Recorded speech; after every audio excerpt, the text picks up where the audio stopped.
Azizlar, ustimizdagi oq libos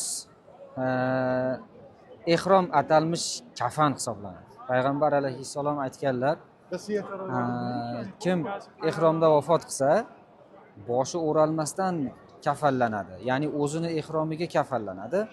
Nimaga?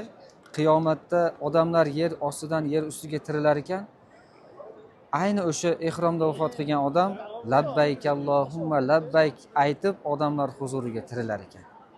Zo'rda Alloh taolodan so'raymiz, yaxshi joylarda, yaxshi amallar ustida, balki ehromlarda jonimizni olishini. Inshaalloh ehromlarga yetganlar bor, yetmaganlar bor.